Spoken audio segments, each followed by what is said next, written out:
มันนิ่งบ่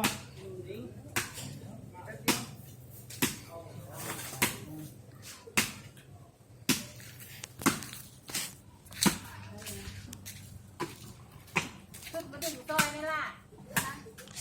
ถึงแห้งซอยในสองคนนี่มันรำคาญแห้งตรงนี้หาแห้งแล้วยืดได้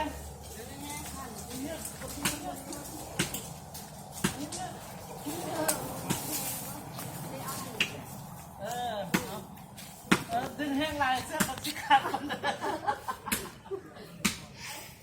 จะดึงว่ามึงจึงไว้นะจึงโยนไปแล้วจึงโยนเอาเนื้อแบบนี้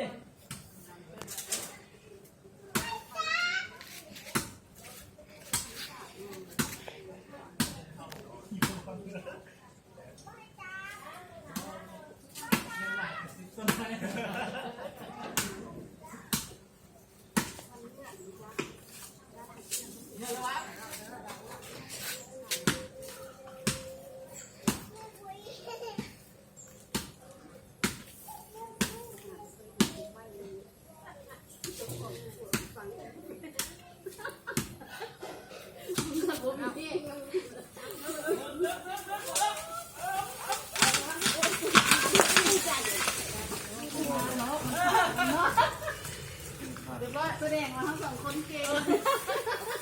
เก่งไรมาเพื่อนพวกเจ้าได้เนี่ย